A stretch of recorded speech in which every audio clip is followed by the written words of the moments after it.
Hello all, good morning. Welcome back to my channel. So उद्या आमचं जाण्याचं ठरलं आहे रिटर्न टू पुणे. आणि आज राहुल येणार आहेत इथे. सो इथे म्हणजे माझ्या माहेरी. आणि मग उद्या आम्ही इथून सोबत जाऊ पुण्यासाठी. आणि पॅकिंग तर आमची इथे भरपूर दिवसांपासून चालू झाली, म्हणजे 2-3 दिवसांपासून चालू झाली आहे. काही असतं. काही अशा गोष्टी जे मी इथून किंवा जळगाववरूनच घेऊन जात असते जेव्हा पण येते. सो त्या गोष्टी असतात, मग त्यांचं 1-2 दिवस आधीपासून चालू होऊन जातं. आणि प्रिशासाठी पण काही गोष्टी असतात जे तिला आवडतात. सो मम्मी तिच्यासाठी ते बनवून देतच असते असं काही पॅकिंग. आणि जळगाववरनं पण मम्मींनी खूप काही दिलं आहे, कारण की हे समर सीझन आहे. तर या समर सीझनमध्ये पूर्ण वर्षभराचं जे पण असतं, जसं की डाळ, तांदूळ वगैरे, ते जळगाववरनं येतं आम्हाला. आणि मसाले वगैरे जे आता घरगुती मसाले बनवतात या सीझनमध्ये ते पण असतातच. आणि पापड वगैरे, पापड आम्हाला दोन्हीकडनं येतात. सो हे सगळी पॅकिंग चालू आहे आता, दोन्हीकडे चालू आहे. राहुल तिकडनं घेऊन येतील आणि मी इथून. आणि गाडी आता आमची एवढी जास्त फुल झालेली असणार आहे सगळं सामानमुळे. बघू आता कसं काय मॅनेज होतं ते. जसं की मी तुम्हाला सांगितलेलं की इथून जाण्याआधी काही गोष्टी आहेत जे मी एक तर इकडून नाही तर जळगाववरूनच घेऊन जात असते. तर त्यापैकी एक आहे नाचणी. सो याचं कारण असं की म्हणजे इकडनं जर नाचणी घेऊन गेले तर मी त्याला स्वच्छ धुवून उन्हामध्ये 1 दिवस कंटिन्यू एकदम चांगलं कडक वाळू देऊ शकते त्याला. कारण की पुण्यामध्ये आमच्या बाल्कनीमध्ये जे ऊन असतं तर तेच फक्त सकाळचं ऊन असतं आणि ते हार्डली 10 वाजेपर्यंत असतं. आणि ते पण कोवळं ऊन असतं, तर त्याच्यामध्ये काही हे सगळं वाळवणं एवढं काही होत नाही. त्यामुळे मी जेव्हा पण एक तर इकडे किंवा जळगावला असते तेव्हा हे करत असते. मस्त इथे स्वच्छ धुवून घेत असते आणि उन्हामध्ये असं प्रकारे वाळवते आणि मग याला दळून घेऊन येते. ॲक्च्युली याचे मी लाडू पण बनवत असते. आणि लाडू म्हणा किंवा असं काही इडली बॅटर वगैरे असेल किंवा काही पराठा वगैरे असेल तर त्याच्यामध्ये हे पीठ मिक्स करत असते, कारण की नाचणी असं तर काही खाल्ल्या जात नाही. आणि अशाच प्रकारे नाचणी कशा ना कशामध्ये मिक्स करून ती खाल्ल्या जावी हे मी ट्राय करत असते. आणि मग संध्याकाळी मम्मीने दुसऱ्या गोष्टी पॅकिंग करायला चालू केली, जसं की पापड पॅक करायला चालू केलेले. आणि यातले काही असे पापड आहे जे प्रिशाला खूप जास्त आवडतात, स्पेशली तिच्यासाठी मम्मीने जास्त बनवलेले. आणि सोबतच प्रिशाला अशी चिक्की पण आवडते शेंगदाण्याची, तर ती पण बनवलेली आणि पॅक करून ठेवून दिलेली. आणि मला एक शोपचं मिक्सचर आहे, हे खूप जास्त आवडतं आणि म्हणजे असं टेस्टला खूप चांगलं आहे आणि याने चांगलं डायजेशन पण होतं. तर हे पण बनवलेलं मम्मीने.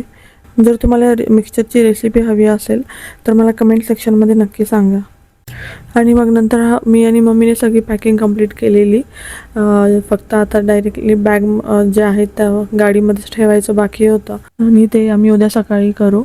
आणि जे पण काही पापड असतात तर ते आम्ही असे बॉक्सेसमध्येच घेऊन जात असतो, कारण की मग ते इतक्या मेहनतीने बनवलेले असतात. जर डॅमेज झाले ओव्हर द ट्रॅव्हलिंग तर काहीच कामाचे राहणार नाही, त्यामुळे आम्ही असं बॉक्सेसमध्येच घेऊन जाणं प्रेफर करतो. आणि राहुल दुपारीच आलेले. आणि जेव्हापासून आले तेव्हापासून प्रिशाचं असं आहे की मी डॅडासोबतच खेळणार. जेवण करताना पण डॅडा पाहिजे, झोपताना पण डॅडा पाहिजे आणि उठल्यावर लगेच डॅडासोबत खेळणं चालू झालेलं. कारण की तिला असं वाटतं तर मी 1 मिनिटासाठी पुन्हा डॅडाला जर सोडलं तर डॅडा पुन्हा जळगावला निघून जातील की काय, असं होतं आहे तिला. त्याच्यामुळे ती राहुलला सोडतच नाही आहे, कंटिन्यू त्यांच्यासोबतच खेळते. पण या एक गोष्टीमुळे माझा फायदा मात्र होतो आहे, कारण की माझी पॅकिंग व्यवस्थित होते. नाहीतर तिची मध्ये लोटबोट चालूच असते. पण आता ती फुल ऑन तिच्या डॅडासोबत बिझी आहे. आणि प्रिशाला आज जरा उन्हाचा त्रास होतो आहे, सो आम्ही तिला आज डॉक्टरकडे पण घेऊन गेलेलो. म्हटलं उद्या ट्रॅव्हलिंग पण असणार आहे, सो बेटर आहे जितकं लवकर रिकवर होईल तितकं चांगलं आहे. आता आमची पॅकिंग पूर्ण कंप्लीट झाली आहे. आमची पॅकिंग कंप्लीट झाली आहे. आता आम्ही उद्या पुण्यासाठी निघणार आहे. आणि प्रिशा मेडिसिन्स टाईमवर घेणार आहे ना. प्रिशा आता गुड गर्ल झाली आहे. प्रिशाला माहिती जर मेडिसिन्स नाही घेतल्या तर किती त्रास होतो. टमी दुखते है ना. म्हणून प्रिशा गुड गर्ल सारखी मेडिसिन घेणार आहे. आज खूप जास्त परेशान केलं प्रिशाने मेडिसिन घेण्यासाठी, पण कसं तरी जबरदस्तीने पकडून दिली तिला, कारण की उद्या ट्रॅव्हलिंग आहे. प्रिशा थांब. उद्या ट्रॅव्हलिंग आहे तर मग आम्हालाच भीती वाटते की ट्रॅव्हलिंगचं कसं करायचं, कारण की आणि ऊन पण खूप जास्त आहे बाहेर. आता डिनर करतो आम्ही आणि उद्या सकाळी लवकरच निघायचं ठरवलं आहे आम्ही, कारण की खूप जास्त ऊन आहे आणि प्रिशाची पण नंतर चिडचिड नको व्हायला उन्हामुळे, म्हणून आम्ही लवकर निघून जाऊ. हे ना प्रिशा, सकाळी लवकर उठशील ना. हां, कुठे पण जायचं असलं की प्रिशा खूप लवकर उठून जाते. कुठे पण जायचं? हां, घरी जायचं उद्या. Hello all, good morning. So आता वाजले सकाळचे 6 आणि आमची पॅकिंग पण म्हणजे पॅकिंग तर कालच मी करून घेतलेली आणि सगळं आम्ही पण रेडी आहोत. फक्त एवढंच की प्रिशा झोपली आहे आता. आम्ही पटकन सगळ्या बॅग्स गाडीमध्ये ठेवतो आणि मग प्रिशाला उठवतो, कारण की मग आत्ता जर उठवलं तर मग थोडी लोडबोड होईल मध्ये आणि तिची थोडी झोप पण होईल एक्स्ट्रा, म्हणून म्हटलं तिला असंच राहू देते.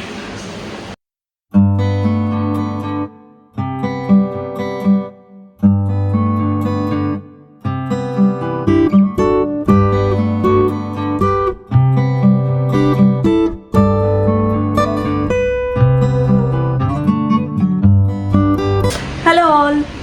सो कालचाच ब्लॉग मी आजही कंटिन्यू केला आहे, कारण की काल आम्ही पुण्याला रिटर्न आलो आणि असं झालेलं की म्हणजे आलेलो वेळेवर इथे, पण आल्यानंतर सगळेजण खूप जास्त थकले होते आणि घरामध्ये पण थोडं घर बंद होतं इतक्या दिवस.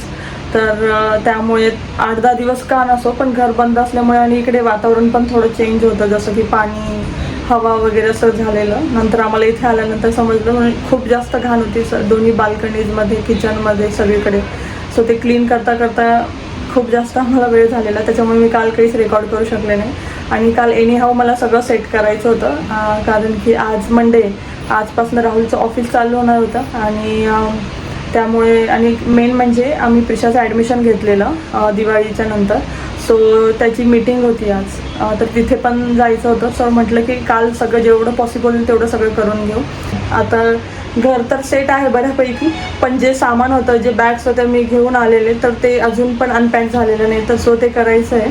आणि सोबतच घरून जे काही गोष्टी आल्या, जसं की पापड म्हणा किंवा तांदूळ वगैरे, या सगळ्या गोष्टी आहेत, तर त्या गोष्टी पण मी अजून सेट नाही केलं आहे. ते तसेच बॅग्स तशाच ठेवलेल्या आहेत.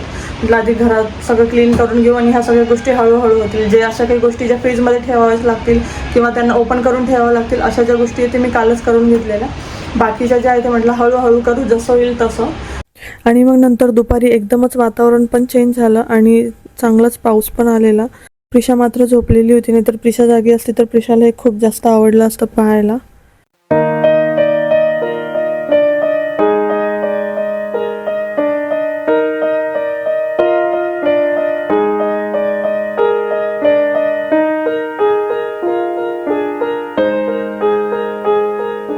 आणि बाहेरचं वातावरण कसं आहे पाहिल्यानंतर मी मात्र माझ्या कामाला लागलेले.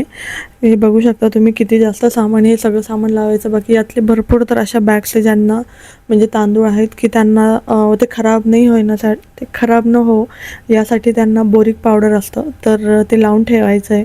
म्हणून त्यांना मी आता सध्या असंच ठेवलं, कारण की एकदा का ते कुठेतरी ठेवण्यात आले की मग ते तसेच राहून जातील हे मला माहिती आहे. त्यामुळे मी त्यांना वरतीच ठेवते आणि जेव्हा पावडर लावेल त्यांना तेव्हाच ते आतमध्ये ठेवेल. सो आणि बाकी जे दुसरं आहे, जसं की लसूण पण घेऊन आलेले राहुल, तर ते मी एक असं ओपन भांड्यामध्ये ठेवते पेपर टाकून, जेणेकरून त्यांना हवा लागायला पाहिजे आणि ते खराब नको व्हायला. आणि हे सगळं सामान मला लवकरात लवकर अरेंज करून ठेवायचं होतं, कारण की आम्ही काही गोष्टी डिसाईड केल्या आहे की घरात काही चेंजेस होणार आहेत. सो ते चेंजेस होतील तेव्हा बऱ्यापैकी घाण म्हणा किंवा धूळ म्हणा असं काही ना काही होतंच. आपण घरामध्ये काही जरी नवीन काम काढलं तर काही ना काही, किती छोटं का न असो ते काम, पण थोडीफार घाण होतेच घरामध्ये. त्यामुळे मी असं डिसाईड केलं की ते चेंजेस चालू होण्याच्या आधी घरामध्ये हे जे सामान घेऊन आलो आहे आम्ही, हे लवकरात लवकर अरेंज करून सेट करून ठेवून देते. आणि ते चेंजेस काय असतील, कशासाठी करावे लागणार आहेत, हे मी तुम्हाला पुढच्या ब्लॉगमध्ये अपडेट्स देतच राहील. जेव्हा पण असे जास्त कामं असतात ना करण्यासाठी, तेव्हा मी असं त्यांची प्रायोरिटी डिसाईड करत असते. तसंच काहीसं मी यावेळेस पण केलेलं. मी असं डिसाईड केलेलं की आधी जे कपड्यांच्या बॅग्स आहेत ते आधी खाली करून घेते, कारण की त्याच्यामध्ये खूप कमी वेळ लागणार होता. आणि हे जे पापड ठेवण्याचे जे काम आहे ते नंतर करू म्हटलं, कारण की डबे रिकामे करा, मग ते पापड व्यवस्थित त्याच्यामध्ये अरेंज करून ठेवा, या सगळ्या गोष्टींमध्ये टाईम लागणार होता. पण नंतर असं एकदमच वातावरण चेंज झाल्यामुळे मला माझे कामं जे आहेत ते स्विच करावे लागले. म्हणून मग मी डिसाईड केलं की आधी हे पापड ठेवून देते, कारण की पावसाचं वातावरण आहे, याच्यामध्ये पापड वातड होण्याचे चान्सेस खूप जास्त असतात. म्हणून मग मी आता पापड ठेवते सगळ्यात आधी आणि मग बाकीचे कामं होतच राहतील.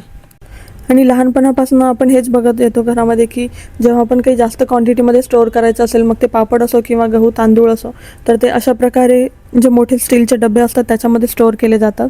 सो मीही असंच काहीसं करते. माझ्याकडे जे स्टीलचे मोठे मोठे डबे होते तर ते स्वच्छ धुवून घेतलेले आणि नंतर वाळल्यावर त्याच्यामध्ये सगळे पापड भरून ठेवत होते, जेणेकरून तर ते पूर्ण वर्षभर चांगले आणि स्वच्छ राहावे यासाठी. तुम्ही अजून कोणती दुसरी पद्धत जर यूज करत असाल असं पापड किंवा असं तांदूळ वगैरे जास्त दिवस स्टोअर करण्यासाठी, मला कमेंट सेक्शनमध्ये नक्की सांगा. आणि मग नंतर प्रिशा झोपेतून उठल्यावर जेव्हा मी तिला सांगितलं की खूप जास्त पाऊस येऊन गेला, तर तेव्हा तिला असा प्रश्न पडलेला की आता एवढा जर पाऊस आला आहे तर मी आता सोसायटीच्या गार्डनमध्ये कशी जाणार खेळायला, कारण की तिथे तर पाणी असणार आहे. तर मग आता प्रिशा आणि राहुल हे डिस्कस करत होते. चला तर मग याचसोबत मी आजचा व्लॉग इथेच एंड करते. आजचा व्लॉग तुम्हाला कसा वाटला मला कमेंट सेक्शनमध्ये नक्की सांगा आणि आवडला असेल तर लाईक करा. माझ्या चॅनलवर जर नवीन असेल तर माझ्या चॅनलला सबस्क्राईब करा. भेटूया पुढे अशाच एका छानशा व्लॉगमध्ये. तोपर्यंत बाय.